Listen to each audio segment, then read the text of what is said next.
Lakeview Village is a hidden treasure. Most of the residents are in independent living, and so they're really a physically active community. And I don't have a big support system except for my financial advisor. And she said, Penny, I don't care where you go. I just want you to go to a life care program. And the thing about Lakeview is if you qualify financially and especially medically, they will take care of you for the rest of your life. We did this for ourselves, but we did it for our children. I've been at Lakeview Village 5 years. We came to Lakeview Village when we were 70. I like that it's a place where we can stay and be cared for. Our board makes decisions based on the people at Lakeview. And unlike other communities that may have a board of directors in Chicago or New York or somewhere, our board knows our residents. I thought it was a little early for us to come here. But after about 6 months, I realized, no, you need to come to Lakeview as quick as you can because there's so much stuff to do here. There's more things to do here than you got time to do it. There are a lot of activity clubs and organizations, art, music, writing, poetry and prose, card playing clubs, exercise groups. And they encourage people to have pets because it keeps you more active. And people are extremely friendly. The people are so awesome. The people that you meet and the different backgrounds that they have are really, really interesting. Several years ago, a few of us who were interested gathered together to talk about creating Lakeview Village University, taught by our residents. And we have had for the last 3 or 4 years absolutely wonderful semesters that are as varied as very sophisticated medical ethics to financial aid things by people who know what they're talking about, to a woman who has featured just come bring your favorite music and we will each talk about what's our favorite music and many, many more, you know. But this is kind of special when it's really taught by people who've lived their lives in that field doing some things. And then right now I'm actually co-teaching something on race, and the people in it are wonderful, and it's good to talk openly about our feelings, so yeah. So there's something for everybody. You can do as much as you want or, you know, nothing if you don't want to do something. I mean, there are people that go from one class to another class to another class because there's so much going on there. There were all kinds of housing options from single-family homes to high-rise apartments, and when I toured this building, the North Point building, I was shown an apartment on the 5th floor facing the lake that's behind me, and that did it. That was the end of the decision in that respect. The tower had my living, and it had my studio, it had the restaurant, you know, it had the workout space. I don't want to take care of a house anymore. I don't want to mow the yard. I don't want to have it painted. I don't want to replace a water heater. I don't want to do any of that stuff. Lakeview launders are linen. No bedsheet, bedspread, towels to wash. The guys are out plowing the road first thing in the morning. But it's like a small town, really. We have a doctor, we have a bookstore, we have a bank, we have restaurants. I like the whole campus. I like the walking areas that we have and the security that's here on Lakeview. And then it is like a village. It truly is like a village. I always, when I walk around, it's like it has that small town feel to it. You know, like my hometown where I was born. And I love that feeling. And I would encourage anybody that's even contemplating it, come to Lakeview. We are not your mother's retirement home.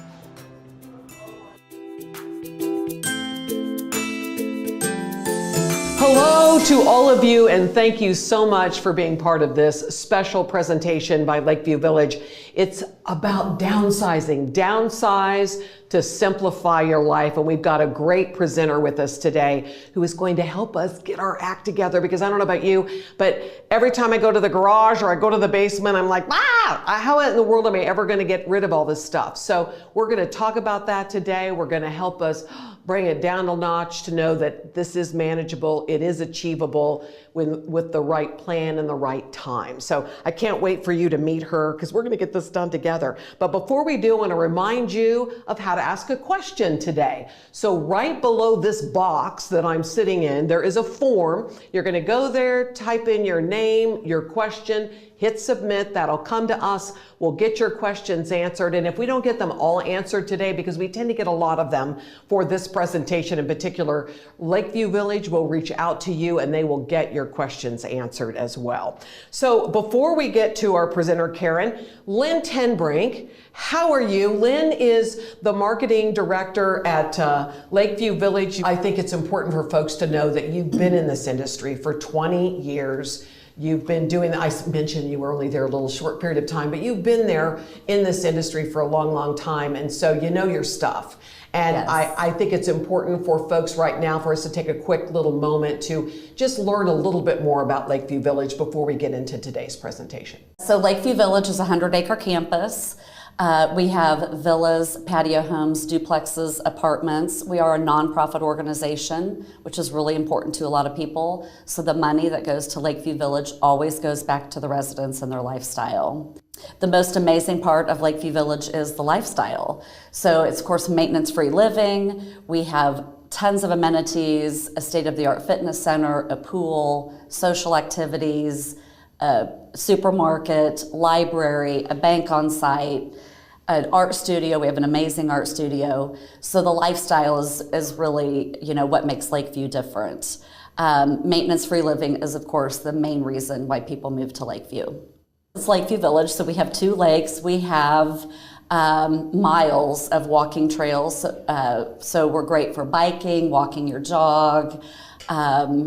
We also have something special called Lakeview Village University, and our residents are our instructors and our students. So any type of talent or education that you have to share with other people, you could teach a course at Lakeview Village and other residents will participate. It's very popular. We have a spring and summer course, and it's very, very popular.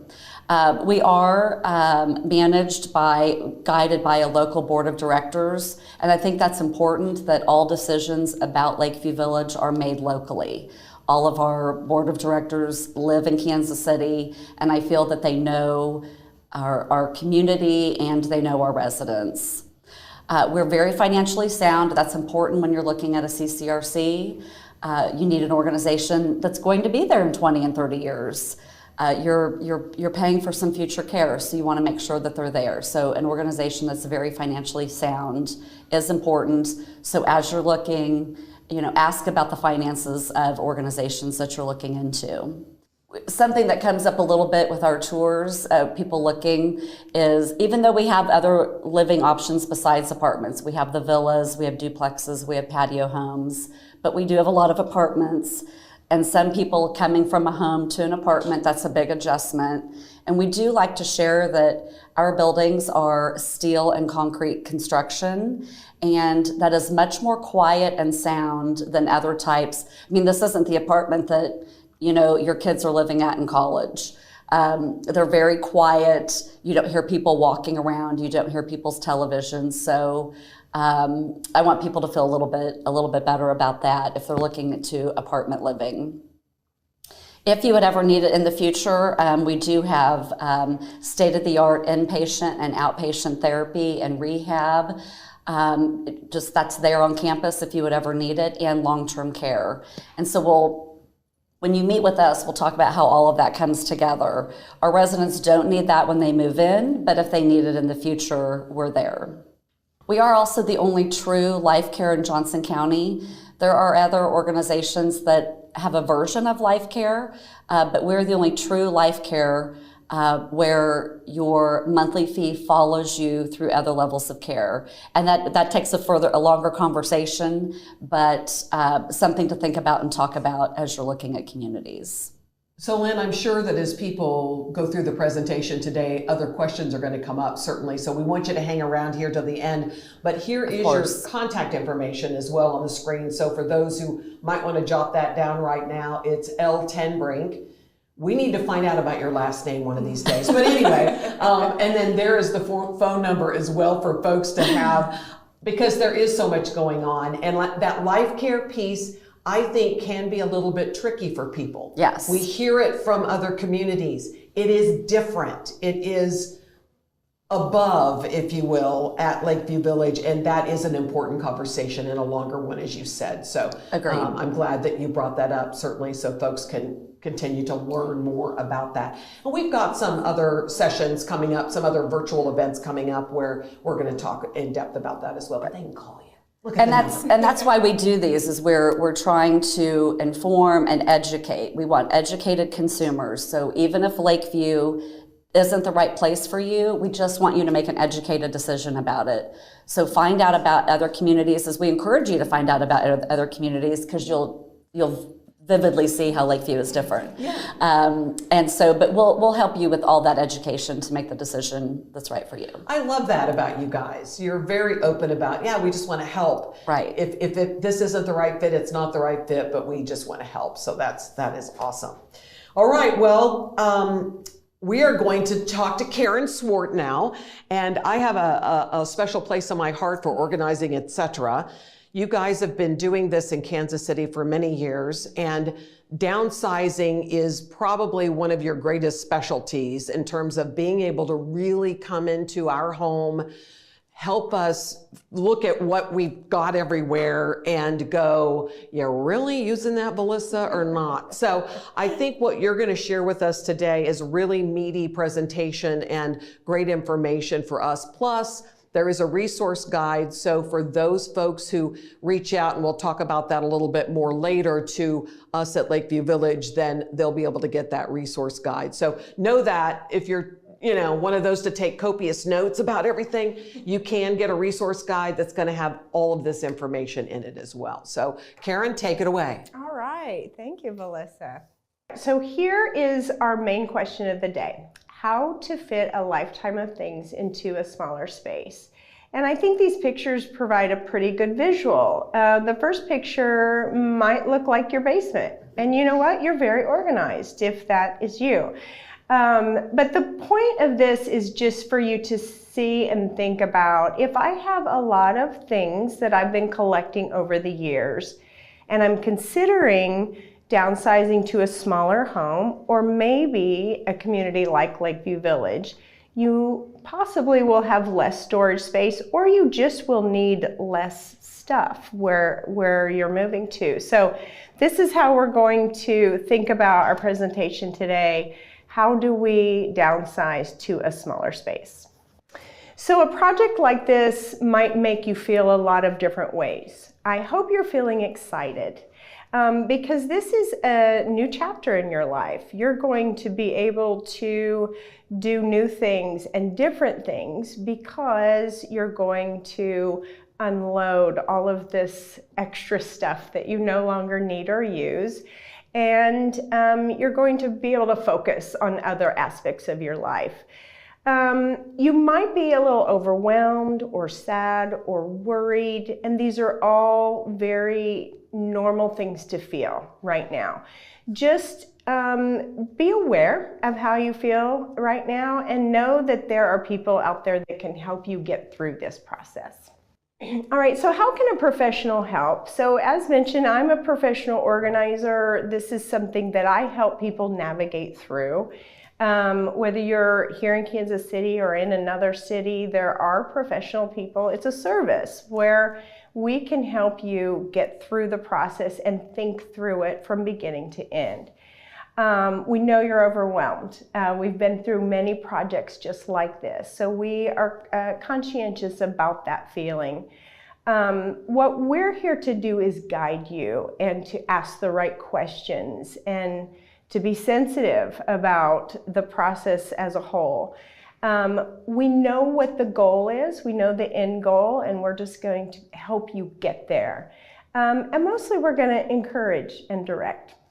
I love that you mentioned that, Karen, because I do think that sometimes people don't understand. They just think you're going to come in and go, get rid of that, get rid of that, get rid of that, rather than you have this real system and process of working with individuals to help us determine what we do with all of those things. Absolutely. And being that guide, because it can be really emotional. You open up a box and you're like, oh my gosh, I don't want to get rid of all that. So I that's why I pause for a minute, because I just really want folks to know this is not just a whoosh, whoosh, whoosh, whoosh, whoosh. Absolutely. This is a thoughtful process. Absolutely. I have people ask me a lot of times, how do you get people to get rid of things? And my answer is, I don't get people to do anything. It's just they decide, but I'm just there to kind of help them think through it. And ask questions. So it's Absolutely. really a great process. Absolutely. Okay, why is letting go hard? Well, that is a good question. There's a lot of reasons it might be difficult to let go of things, and here are a few, and these are the ones that I think I see most often.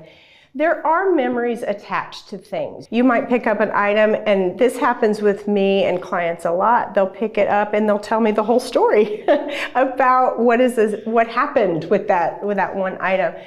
So those memories are real. I would say that there are options with these mementos, like maybe taking a picture of the item and then donating the item. You still have, the memories are always there. So a lot of times people are afraid that they might need the item moving forward. Although that might be true, it might be easy to go pick up that item at your local store if you really needed it.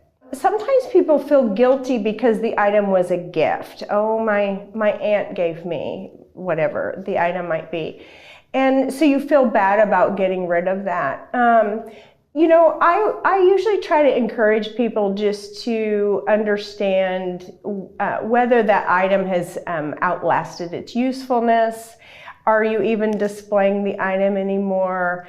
And it's probable that your loved ones are not going to feel bad if you had to get rid of it because you are downsizing. I spent a lot of money on an item. I hear this a lot. And the thing you have to remember about purchasing items, when you decide to buy something, no matter what the cost is, you made that decision in that moment, and it is a sunk cost. So I have a good personal example of this. When I was working professionally a long time ago, I was in sales, and I bought, it was in the 90s, it was a coat dress. Do you remember those? Oh, yeah. And it was red, and I spent, at the time, what I thought was an enormous amount of money on that dress. And I wore it and I loved it, and then eventually I got out of the workforce. I stayed home and raised my kids for a while. But that red coat dress hung in my closet for years. There it is. I just spent so much money on it. Eventually I got rid of the coat dress. I was not ever going to wear the 90s coat dress again, but it took me a while to get to that point. So just know, no matter how much money you spend on an item, that money is gone. And if it is still not useful to you, the fact that you spent a lot is irrelevant probably at this point. And it gave you pleasure in the moment that you spent the money on it. Absolutely. So, it's not lost money. It's just that it was a decision right then. It was very much appreciated, and time has passed. Absolutely, yes. And I don't usually interject on Carrie's presentation, but just because we're on the point, a lot of times I think of that as somebody else can enjoy it now too. If you got a lot of pleasure out of it, it's a valuable item. I always say it's time for it to go to a new home where somebody else can really enjoy it. It won't be in the basement. It won't be in the drawer. Such a great point. It won't be in the closet. Such a great point. Definitely, definitely. And this last one is really the thing that trips people up, I think, the most. They just don't know where to begin. So when you're thinking about your project, I want you to think about what your resources are. So I've listed what I think your main resources are going to be. You have time. Hopefully you have time. And a lot of times people say, well, how much time do I need? You know, it depends on how much stuff you have, or you know, what your, if you have a goal for moving or whatever. But I would say 6 months to a year is a good amount of time. And it depends on how diligent you are. But give yourself at least 6 months to really get your arms around this and get these things to the places that they're going. Money, of course, is a resource. So think about what your budget is. I'm going to talk a lot about free resources, which are wonderful. So we want to use as many free resources as possible before you tap into your budget. You have family and friends. It's kind of like asking your friends to help you move, you know, they all scatter, right? But for something like this, you will have family and friends that are willing to help. So ask them to help. Your city and your county services, which we'll touch base on a little bit later, but there are a lot of wonderful services that are available to us here in Kansas City in particular. And we do have a resource list that you can request later from Lakeview Village that has all of that printed out for you. The retirement communities, if that's where you're going, have marketing departments such as Lynn, and I've worked closely with Lynn's department, and they are wonderful. They work closely with their residents and potential residents with a lot of these kind of questions like, well, who do I call for this, or who can help me with that? And so they're a good resource for you as well. Professional organizers such as myself are a good resource, and many other professionals like your movers and real estate agents, estate sale companies, which we'll talk a little bit more about in a little bit too. All right, so about giving yourself enough time, I mentioned that you need probably at least 6 months. I want you to also realize that, you know, Rome wasn't built in a day, so you're not going to do this in a day or a week even, unless you have very diligent helpers. But try not to do it all at once. If you're looking at this project, I encourage you to start small, like maybe you're going to work on a dresser in the guest room today, and that would be it. So just one small area at a time, and then move on from there. Karen, we have a question here in relation to this time element. So you're saying it's a 6 to 12 month period. Is that if they do it by themselves or with family, or is that if you and your team would come in? Is it still the same amount of time? No, if they had someone like me and my team come in, we could do it a lot quicker. And so I would say if you have someone like us, it'd be more like a couple of months. We could probably get through it. Again, it depends on volume. It also depends on how specific the homeowner is about where their things go. Are they selling items? Things like that. That's going to take more time. Okay. So, yeah, good question though. Yeah. Her name was Karen. Oh, good name. All right. So when you're looking at your things, I want you to categorize and prioritize. All right. And so my list here, in my opinion, is in order of priority. All right. So we are thinking about, what are we keeping? What are we giving away? What are we selling, donating, and what is just trash? All right? All right, so let's talk about each of those. So for the items that you're keeping, this is where your organizer will ask you some really good questions, such as, do you use this? Do you use it regularly?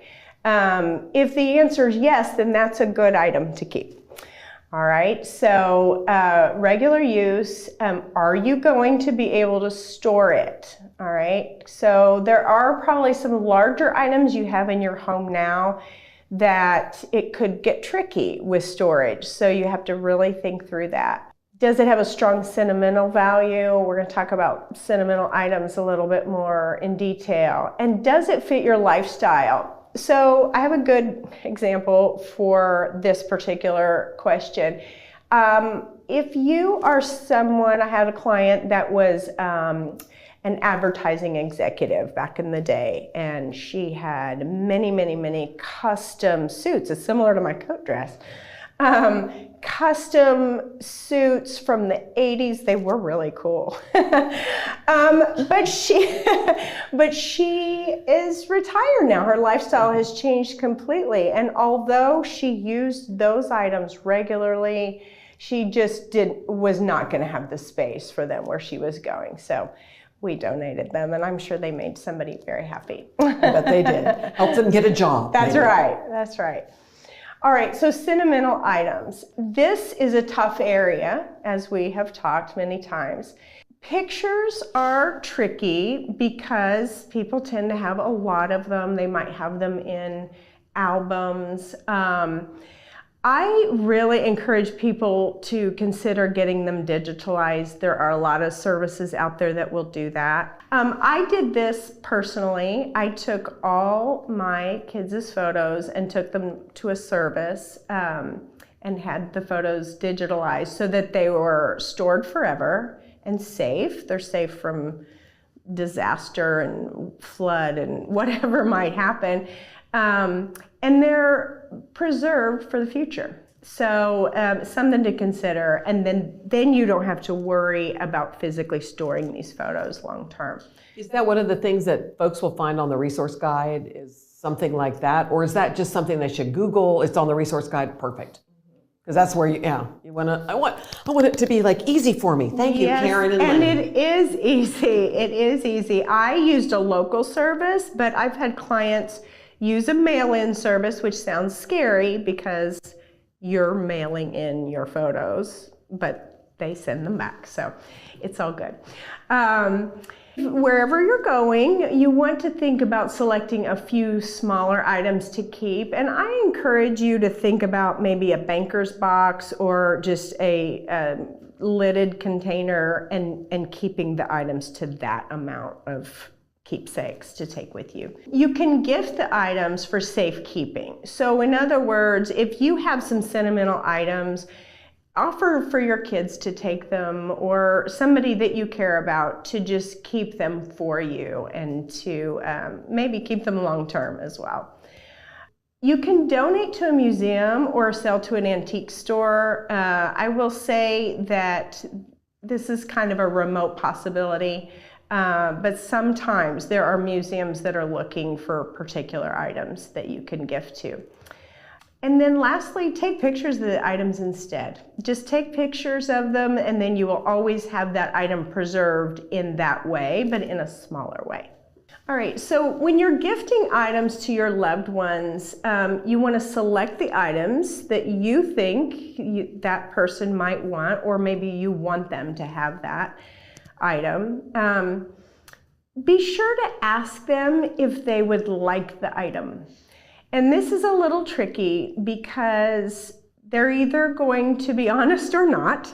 But if they are honest and say they do not want the item, just respect that, because I have a lot of clients that have been on the receiving end, and then they are left with the burden of trying to figure out what to do with things. So if they're telling you from the beginning that they really do not want the things, then you need to find another resource. And I would say something to consider is that if they are going to take items, give them a date to pick up the item, because inevitably it never gets out of your house, and then you're still left with that scenario where you have to find a home for it. So if you can give them a deadline, say, I really need you to pick it up by a certain day, that's very helpful. And here's your sign. If they miss the deadline, and they miss the deadline, because that is a real thing that I think even, when my folks passed away, I have, and I just discovered it this past weekend, I have 4 boxes of silver. What am I supposed to do with that? But it's one of those where mom was like, oh, this was your grandmother's. And the girls, my girls are going to want one. And my girls are like, nah, I don't. Well, they're too young to make that decision. So, and I get it that somebody will grow up and decide they really want that. But as Lynn said, it'll be Lynn's line of the day. Somebody else will enjoy that item. It's Share the time to let it go. So yeah, there's just, it's a lot when the young adult of this parent is taking in all of these things too. So. All right, some items you might want to sell. Realize that there are a lot of ways you can sell your items. There's a lot of platforms like Facebook Marketplace that are available. If you do not know how to sell items this way, try to have a family member help you if you're not good with digitalized applications. If you do have people come to the home to purchase things from you, safety is a really important thing to consider. Make sure that you are safe if somebody's coming to pick up an item with having a family member with you. And I always encourage for you to have the transfer done in the garage or in the driveway. So that's just a little side note on that. You can consider an estate sale or a garage sale. Just two things on this. If you are thinking about an estate sale, just know that a good estate sale company is going to charge anywhere from 35 to 50%. That is going to be their fee of the total sale. And to be honest, that is a fair amount to charge because a lot of work goes into estate sales. So ultimately, I encourage people to have an estate sale company come out and just quote them. A lot of times they will let them know they do not have enough stuff to make that work out for both of you. So I encourage you to go ahead and get a quote. Garage sales, you know, those are a lot of work too. And so you certainly can do a garage sale. I would say in the end, they're usually not worth the effort, but that's for you to determine too. Valuable items should be appraised, like jewelry and art. And there again, if you've got something really specific that you think is worth a lot, I would just seek out those professionals who can do that for you. And here's the line of the day. In general, your things will be more valuable to you than they are to anyone else. And that's different kinds of value. Sentimental value, you have the memories. So just remember that when you're physically selling it, it may not bring as much money as you would like for it to do for that reason. So. All right, here's some examples of some sellable items, and this is a current list. So this can change over time. For instance, I have a 26-year-old and she thinks vintage Pyrex is the coolest thing ever, and she's got a lot of it. So right now that's very hot, and if you have some, you could probably sell it. But the list, military items, jadeite dishes, antique toys and games, antique signage, albums, and I mean albums like, you know, records, the Beatles. Not all of them are worth something, but many, so that's something to look into, and comic books and action figures. All right, so here are some pictures of what could be sellable items. There's books, there's Hallmark ornaments. This last picture here, these are antique hood ornaments. And these are all true pictures of items that came from clients of mine.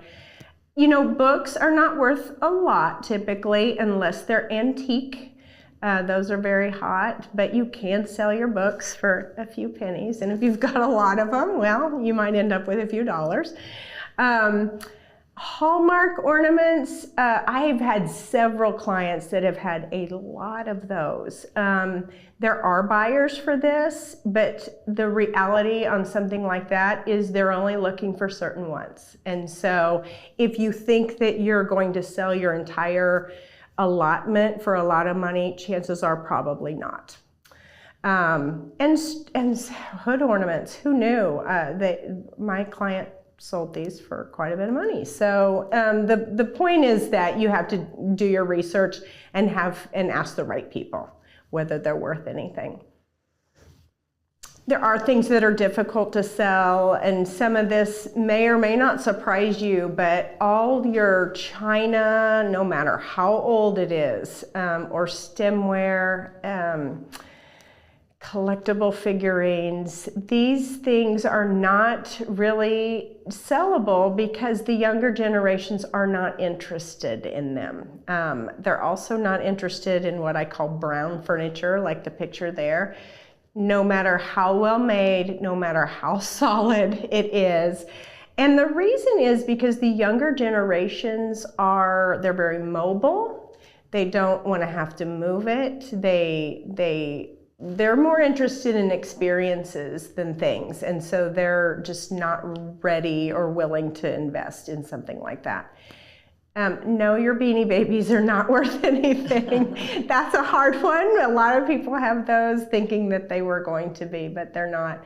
And upright pianos, and they're hard to get rid of too, the pianos. So, okay, how to let it go. Donate. And these are some of the questions that I would ask my clients. Have you used it currently? Have you used it in the last year? Will you have room for it? Is it sentimental? Or can someone keep it for you if it is? And as Lynn pointed out earlier, can someone else find use or joy from it? And that's really important. Let's pass it forward, honestly. All right, so here's a list of charity donation centers here in the Kansas City area. I've used all of these in one regard or another. We've put a little red asterisk beside the ones that actually do pickup still, which is really amazing when you're doing a big purge, if you will. And I've also listed what their charity is, like Big Brothers Big Sisters, or Christian Outreach. So you're doing a lot of good for these organizations when you donate your things to them. All right, something to consider when you donate, and sometimes people are surprised by some of the things on my list, but not everything is donatable for various reasons. Baby equipment is difficult to get rid of because of liability, but there is a resource here in town, Amethyst Place, that will take some of them if they need it. Similar to the heavy brown furniture I just talked about, TV armoires you cannot donate them because the charities cannot sell them because we don't use TVs that way anymore. We hang them on the wall or we sit them on a table. So they're difficult. And I have had just to have a junk person come get them because they're just, I know, it's kind of sad.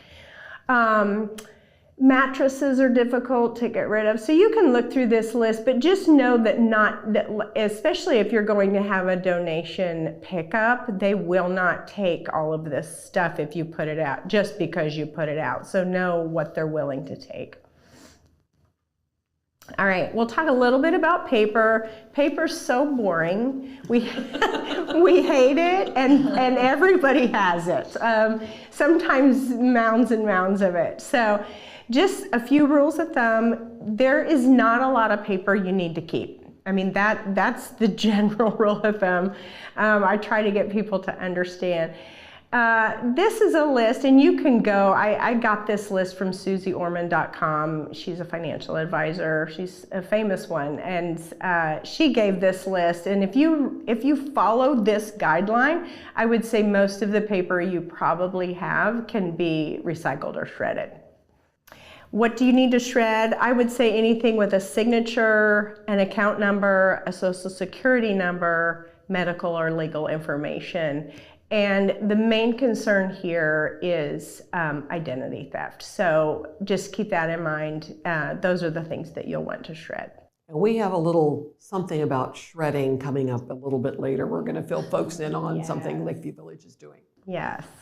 So free services that are available in our area here in Kansas City, of course, the donation centers that I've already talked about, Many of your local cities have, like Prairie Village and Leawood, they might have annual city events where they have large trash pickups. So just check out your city's websites. I'm sure that they will have those listed there. Many cities have drop-off centers for plastic, cardboard, recycling, electronic recycling. Goodwill and Staples. Goodwill will take like computers and printers and they recycle them right away. Staples will take smaller items like cell phones, and they have deposit receptacles in their store. So hazardous waste recycling, paints, chemicals, light bulbs, batteries.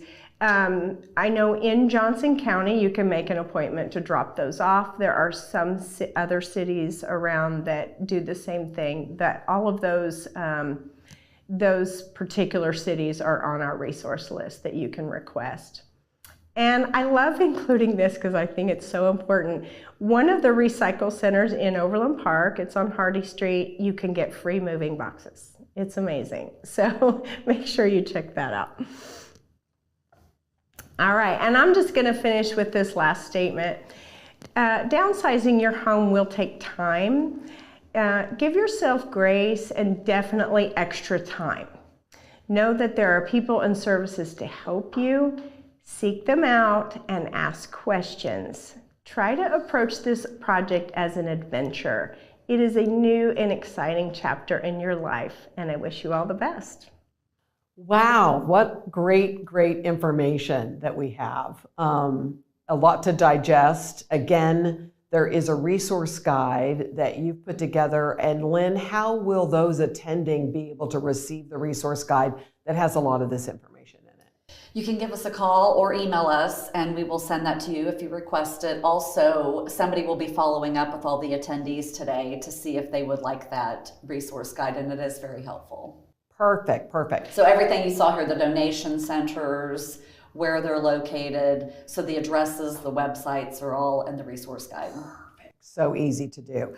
Okay, so let's get to some of the questions. Some of them are things that you probably answered, but folks just want a little bit of clarity on. And so this is a question that comes from Bill, and Bill wants to know about estate sales. So these estate sales, you said 35 to 50% of funds that they take. Can you kind of give us an example of, I don't know, a 3,000 square foot home, 40 years worth of stuff in it? Can you give us some, is it worth it really to do this, Karen, or not? And I think that is where Bill is trying to get to with this question. No, good question.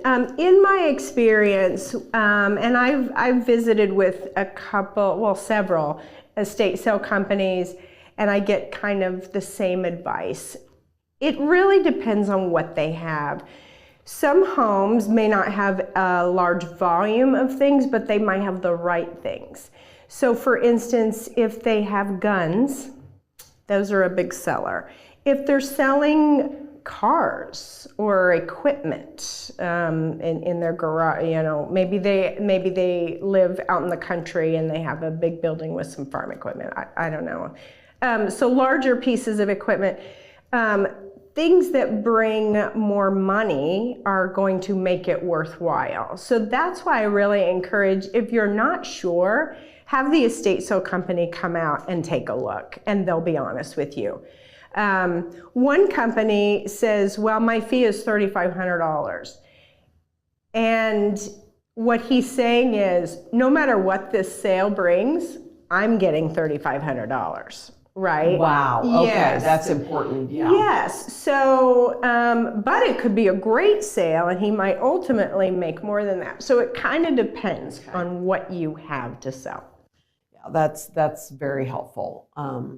And it takes some self-assessment. Also, again, going back to the brown furniture, no thank you thing, that whether or not you really have those things. And then when they come to do that consultation, do they charge for that typically? Usually no. Okay. They'll just do a walkthrough, and they've done it so many times. I mean, they're scanning. They're looking for those things. that they know will be more valuable. Gotcha. I have a garage sale tip for you. Karen mentioned garage sales can be a lot of work. So my tip is don't price anything. It's what takes the most time. It can be very labor intensive while you put 25-cent stickers on everything. So price nothing. Just put it all out and people will make you an offer, or when they ask what you want for it, tell them verbally what you'd like. But it just saves so much time and can make it fun. And gets it out of the yard, yes, or off the driveway or whatever, for sure. Yes. So your ultimate goal is the same. It's so great. You don't have to price anything for That's a garage such sale. a great idea. I love that idea. Margaret has a question in regards to finding a buyer for collectibles and antiques. So what would you suggest, Karen, is the way to do that? So if you really kind of feel like you do have something that's a collectible or an antique, where do you start to figure it out? Well, I would say the internet is your friend because, and this is honestly how I found a lot of the resources I use with my clients. So right off the top of my head, if I have a client here in Kansas City that has furniture, maybe antique furniture or a lot of furniture, I know an auction guy that would tell me, oh, yeah, I can sell that for you, or that's worth X. Or he'll even come out and do an assessment and tell you kind of what it's worth. So you need to seek out the proper, quote, experts. I also have a resource. He's an online auction guy that has done so many of these kind of sales where he'll sell certain items. I call him all the time and just say, I have X. I have this certain kind of china or whatever. Is it worth anything? And he can almost tell me instantly. Wow. So seek out those kind of professionals that do this all the time. And as you saw on my one slide, that kind of changes over time. But yeah, ask the people who know. And I would just start on the internet and say, antique furniture sales, Kansas City, and see what kind of resources come up. Okay, let's get real.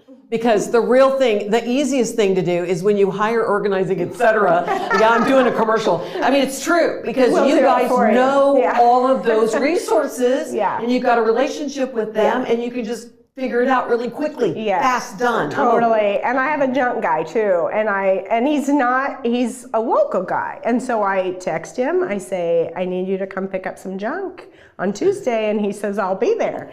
Wow. Yeah, you're right. We do have resources. I have made it my job to have the resources. That's your next ad. I've got a junk guy.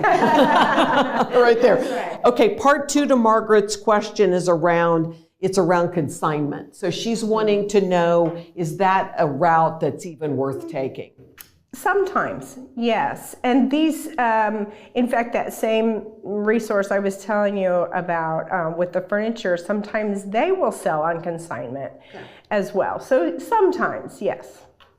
All right, so we talked already, Linda's got her question, it continues to be around time because I think everybody still wants to get their head wrapped around, if I'm looking at Lakeview Village or another community, when do I start this process? And so maybe, Lynn, you can share a little bit too. What has typically been sort of the way things work when somebody says, okay, now I'm ready to move? So help us with that timeline a little bit. And this is from Linda. Well, I think one important thing is don't wait until you say you're ready to move. If you think you're going to move, you should be thinking about downsizing. So if you're in a 5-bedroom home, you know you're not moving to a 5-bedroom home. Is it time to find a place for some of those bedroom sets? Or if you've got 2 offices, but you really only need 1, just start whittling away at that. So I would just say, for the most part, you can't start too soon. And if you're going to do it alone, it really is going to take you 6 to 12 months. When you think about every closet, every drawer, so timing-wise on that too, a big tip, Karen said a lot of things. Give yourself time. Rome wasn't built in a day.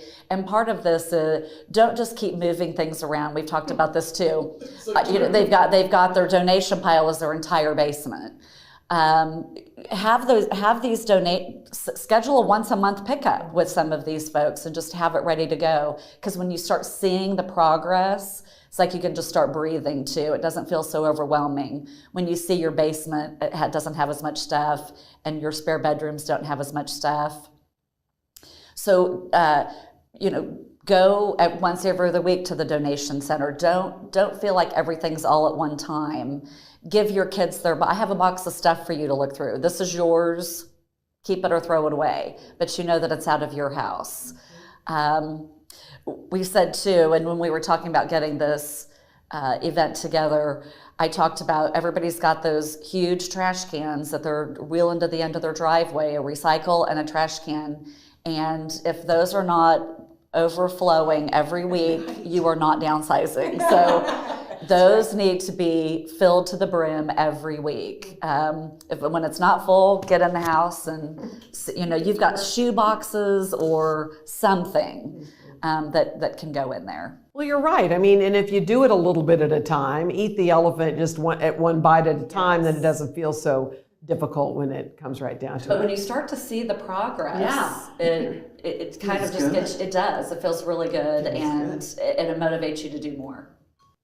Okay, so Carolyn's question is around, which we really kind of already covered, was which organizations will pick up donations from your home. That will be in the guide, right, that folks will get from Lynn. So Carolyn, sorry, I'm gonna skip that one. And then Ken asked, what can be donated versus thrown away, which we also talked about quite a bit in this. But I do think that there is something to be said, though, about what we donate isn't necessarily something that the folks receiving those items, they might end up throwing it away anyway. So saving them a step, because I think lovely suits or that great red dress, you can see that somebody might want that, but my husband's radio old t-shirts, no, I don't think so. So I think there is some simplicity of things isn't that, would you say, am I saying that correctly, Karen? Yeah, definitely. You're talking about in terms of like offering it to... Yeah, so donating versus throwing it away is what Kenneth is asking. You know, it's interesting because, and I have one particular thrift store not far from my house. I mean, I go to the back of the building and I back up my car. And we are on a first name basis back there. But I have seen, and there's a point to this, like with the ratty t-shirts, you think, should I donate them? But they get a lot of that kind of stuff, and they actually take them and they pack them up really tight in these cubes and they ship them up. I don't know where they're going, but I think they're going to be shredded and turned into stuffing so it's interesting, even stuff that the thrift stores don't want to sell or can't sell, they find a way to recycle it too. So if you're not sure, go ahead and donate. And that feels better because it feels more environmentally appropriate too than just throwing it in a dumpster. Yes. I mean, or in what am I trying to say? A dump. Yeah, the dump. The dump. The dump. Right, exactly. That's what I was trying to say. I think the thing to think about too is through the whole process, if you think about how much you've donated, how much you've given away, how much you've recycled. I mean, did you give somebody something of value that they're going to enjoy? So they got joy and they didn't have to pay for it. You're donating to organizations that the money is going back to the organization, and then recycling. So if you focus on those things and not just what you're throwing away, you're going to throw a lot away. And your throwaway pile is going to be as big as the other piles. But if you focus on the good things, that you had 3 piles that were donated, recycled, or given away, just your 1 pile was thrown away. Right, no, that's true. No, and if you don't believe us about keep donating things, even those dresses that maybe you have from the 60s or 70s or 80s or whatever, I mean, if you've gone to Savers, those young people are like, this is an amazing, they find things in there that they love, and they kind of mix and match differently than we did did back then. But anyway, it's just fun. My daughters love to go in there, and people are having joy looking through all of those things. The 80s stuff is all vintage cool now. It is all vintage cool now, for sure. Okay, Virginia is asking us about the museum piece that we talked a little bit about earlier. How do you go about doing that? That's tricky. You know, I would say that, of course, it depends on the item. And I have a good example. I helped it was a Lakeview Village client, by the way, with her downsizing project. She had her mother's 1930-something Hoover vacuum cleaner. And she was just really concerned about that going somewhere. Of course, it doesn't work anymore. But there's a Hoover museum, and they wanted it. Awesome. Yes, no, who knew? So you have to do some research. I think there's some things that might seem obvious, like militia kind of items maybe would make sense going to a museum. But yeah, I would say if you have a museum in mind or you're wondering, just ask them. And if they want it, they'll let you know. Awesome. We are getting close to our time, you guys, so just so that you all are aware of that. And we still have questions that are coming in, but again, Lynn, you'll get those questions and reach out to those folks and connect them with Karen if need be or whatever to get those questions answered, right? So I think right now we need to transition into talking a tiny bit about some of the upcoming events that are happening at Lakeview Village. Shred It. Let's talk about that one first because it's so perfect for this. So tell us how that's going to work and who all can actually participate in that, Lynn. So everybody who is attending the event today will be invited to our free Shred It event, and you'll just drive up and we'll have a Shred It truck on site, and your items will be shredded there. They don't take it to another site to shred, so there's that safety part of transportation. You don't even have to get out of your car. You drive up, our folks will take everything out of the car, put it in the Shred It truck, and you can drive away. Nice. So again, will they receive an invite in the mail or an email? Both. Or, okay, you should get both an email, those. yes, just like today's event, you should get something in the mail and an email. Okay, perfect. Well, that sounds great. And then you have another event which also kind of fits in now that I think about it, because when you go through the Parade of Homes, everything was just neat as a pin. Things are all neat and tidy, which is what we're wanting Karen to help us with, right? Yes, we're very excited about this. So if you'd like to see a villa at Lakeview Village, again, you'll receive an invitation. So we'll have a furnished villa for you to come view. Some people, they're afraid to come visit because they feel like they're going to be sold. Well, I'm not ready to talk to anybody. I'm not ready to make a decision. So coming to Parade of Homes is a great way to see our community, see a villa, not feel like you have to make decisions. But for future reference, you never have to feel that way to come to Lakeview Village. We're happy to show you around. We visit with people for years and years, educate them before they make their decision. We would rather meet with people who decide we're not the right fit than to never have the opportunity to meet with them and let them know their options. But the Parade of Homes is a nice way to see the community and see one of our brand new homes. Yeah, that would be really fun. And then drive around the campus. I mean, springtime is so beautiful anyway, but your campus, what is it, 100 acres? It's 100 acres. I remember that because of Winnie the Pooh. The 100-acre wood. But yeah, it's beautiful. And then they can kind of take it all in and see everything and how it all works. I mean, I just think it would be a lovely way to do it. And you're right. Nobody's going to be standing at the door trying to sell them. They'll let them just come through and take a look, which is really, really cool. Right. So if there should be any other questions that would come up from today's presentations or questions about Lakeview Village or Parade of Homes or Shred It or whatever, Lynn is your go-to person. So again, we've got Lynn's information here on the screen so that you can take a look at that and take down her email, phone number, give her a call or send her an email, and she will be more than happy to help you all figure all of that out. Is there anything else that you all want to share before we wrap things up today? No, I think we covered it all. I kind of feel like we did too. It was really, really good. It's always great to sit down with you, Karen, and remind us that yes, this is a good thing for us to do, to start moving those things out of our home, because it really does free us up to be able to live more life than it does, feeling like, oh my gosh, every drawer is full and every box is there, and it's a good feeling for sure. All right, well, that's it for today. Thank you all so much for being with us. Look for those mailers and those emails that Lynn was talking about, and just go get a box and clean it out today. You're going to feel so much better. I'll do it when I get home, I promise. Have a great day, everybody.